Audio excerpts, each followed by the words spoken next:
Assalamualaikum warahmatullahi wabarakatuh. Perkenalkan, nama saya Suci Erina dengan NIM 24136050 akan membuat video tentang jawaban UAS mata kuliah Geografi Sosial.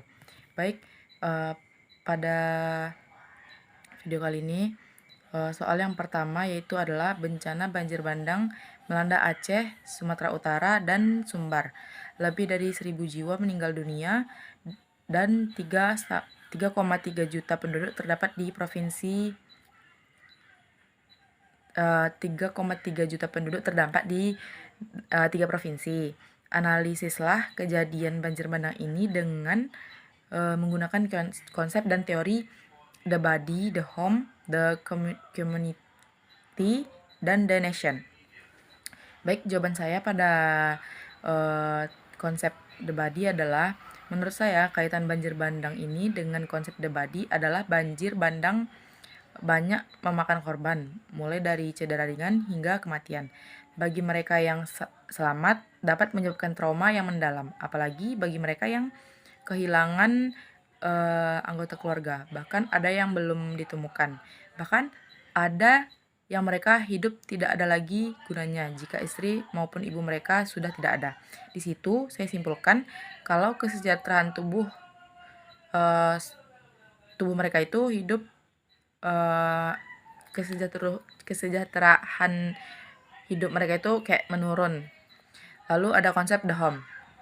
Pada konsep kali ini menurut saya berkaitan dengan rumah yang hanyut, lalu hancur, roboh, bahkan ada yang pondasinya naik dikarenakan lumpur dari banjir bandang tersebut.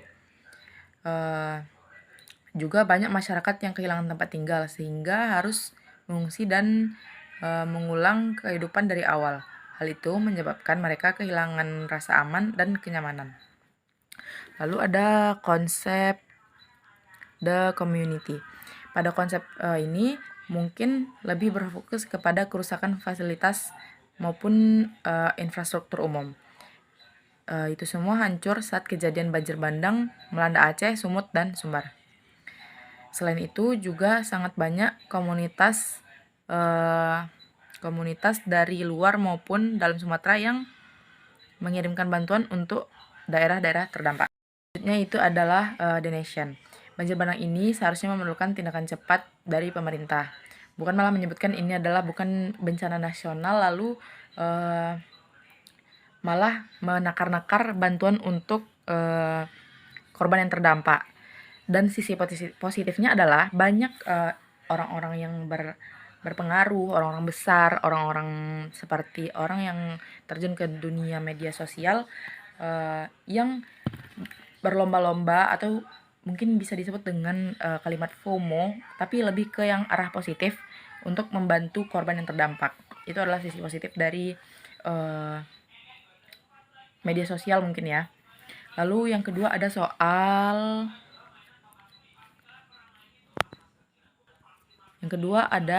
perilaku menyimpang dan penyakit masyarakat kerap terjadi di tengah masyarakat seperti pergaulan bebas, narkoba, tawuran, dan LGBT.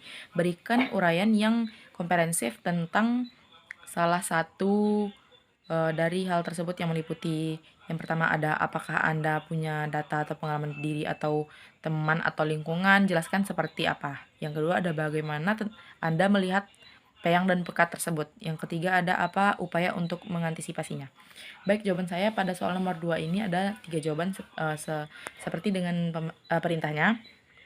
Yang pertama, ya saya punya teman dengan lingkungan pergaulan yang bebas dan LGBT. Sadarkan hal itu, teman saya berusaha agar keluar dari zona nyaman mungkin ya, zona nyaman tersebut. Pergaulan bebas yang saya maksud, saya mempunyai teman yang keluar masuk klub, minum alkohol, dan saya juga pernah punya teman yang menyimpang atau bisa disebut dengan LGBT. Yang kedua ada, saya akan menjawab yang kedua tuh, bagaimana Anda melihat peyang dan pekat tersebut. Yang jawaban saya adalah, mereka bisa masuk ke dalam pergaulan bebas karena lingkungan, sehingga menyebabkan keterikutan dan mungkin kepo untuk, bahasa yang lebih bisa bahasa sehari-hari mungkin ya, kepo untuk mencoba hal-hal tersebut. Apalagi saat ini di usia yang sedang mencari jati diri dan juga baru lepas dari peraturan orang tua, sehingga tidak ada larangan larangan untuk mencoba hal yang terlarang tersebut. Mungkin, kebanyakan dari teman-teman saya itu mencoba hal-hal tersebut, eee, saat, sudah keluar dari rumah atau bisa disebut dengan entah merantau karena kerja atau merantau karena kuliah. Yang ketiga tuh ada pertanyaan, apa upaya untuk mengantisipasinya adalah menurut saya, cara mengantisipasinya adalah dengan cara mendekatkan diri kepada Tuhan, kepada Allah, menjauhi larangannya, berbenah diri, perbanyak introspeksi diri, lalu, mungkin lebih banyak, komunikasi dengan orang tua, tahan diri untuk tidak melakukan hal-hal tersebut, lalu menerapkan, perilaku pola hidup sehat. Yang kuncinya adalah lingkungan dan diri sendiri, menurut saya itu. Yang ketiga itu ada soal, oh baik, ternyata cuman ada 2 soal. Baik, hanya itu jawaban saya. Sebelumnya maaf jika ada kesalahan, eee, penempatan kata. Saya akhiri dengan assalamualaikum warahmatullahi wabarakatuh.